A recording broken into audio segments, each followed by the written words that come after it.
Me 5 Minutes, une capsule individuelle présente au sein du Give Me 5 Universe. L'objectif est de vous proposer tour à tour une réflexion sur un aspect, un angle ou un thème d'une œuvre filmique ou vidéoludique sur une durée restreinte. À présent, il est temps de partir en direction des tunnels du divertissement vidéoludique. Bienvenue dans Give Me 5 Minutes. Give me 5 minutes.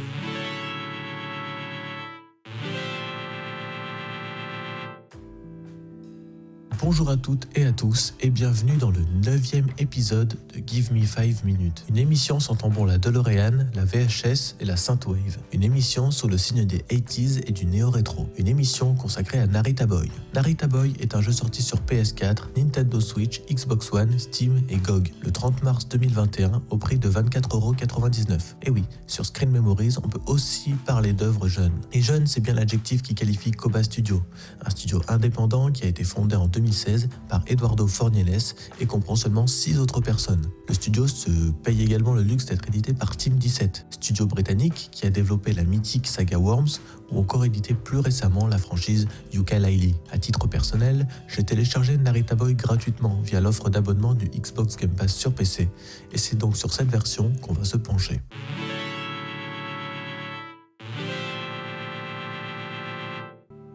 Au départ, il y a le créateur, un programmeur ayant développé la Narita One, une console de jeux fictive ayant comme unique jeu Narita Boy, qui est un succès planétaire. Mais des entrailles du code du jeu et du royaume numérique surgit Him, ou lui en français, sorte d'antagoniste numérique maléfique qui assomme le créateur, lui fait perdre la mémoire et a pour dessein de régner en maître sur le royaume numérique. Cependant, avant de perdre ses esprits, le créateur lance le programme Narita Boy afin de contrecarrer le dessein diabolique de lui. Le joueur devra ainsi récupérer les 12 fragments de mémoire du créateur afin que ce dernier, le créateur, se souvienne de tout et vienne à bout de lui. La direction artistique, à commencer par la jaquette du jeu, est inspirée de Tron, mais pas que. En effet, le jeu tire son essence visuelle particulière, outre son filtre VHS, d'un mouvement ayant émergé ces dernières années, le néo-rétro. Le genre de jeu qui vous fait bénéficier de l'esthétique pixelisée du passé, couplé avec la technologie, autant audiovisuelle que ludique, d'aujourd'hui. Dans ce courant de pensée, on pourra citer Xenocrisis,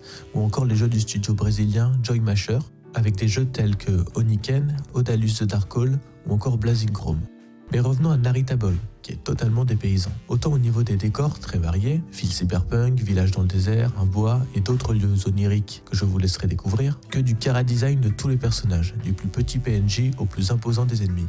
Tout cet univers rétro-futuriste, mixant nature, religion et coding, est extrêmement soigné et cohérent, rendant le tout très immersif et plaisant à parcourir. Je soupçonne même l'influence graphique des cinématiques platformers, comme Flashback et Another World, deux jeux du maître Eric Chahi et de son équipe qui d'ailleurs a sorti un jeu en 2020 nommé Paper Beast, prenant place dans un écosystème numérique, à l'image de Narita Boy finalement.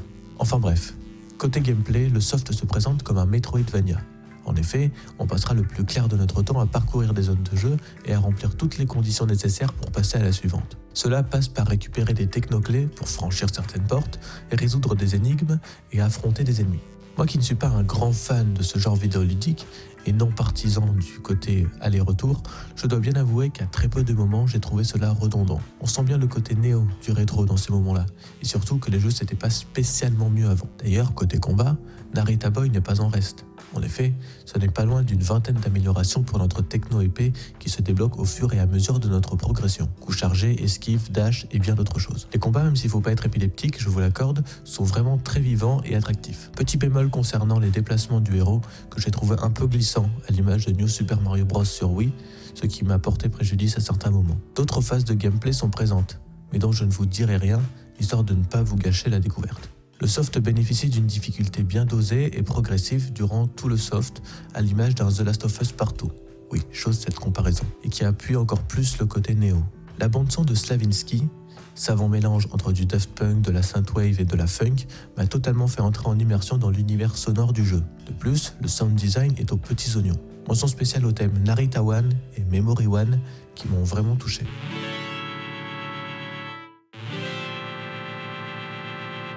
Des références cinématographiques plus ou moins subtiles allant de Matrix à Star Wars, des aspirations à la poétique japonaise et à la philosophie shintoïste, De ces mécaniques de jeu empruntant le meilleur du rétro, améliorées par un système punchy représentant le néo, le studio Koba, au-delà de toute cette armature, nous livre une œuvre au message fort, simple et juste, celui de la vie d'un homme. Give me 5 minutes. Merci à tous et à toutes d'avoir écouté ce Give Me 5 minutes jusqu'au bout. N'hésitez pas à en parler autour de vous et à le partager sur vos réseaux sociaux favoris. La semaine prochaine, vous retrouverez Franck pour un nouvel épisode de Give Me 5 minutes. Vous pouvez retrouver l'intégralité de nos émissions sur YouTube, SoundCloud et sur les applications de podcast iTunes Podcast et Google Podcast.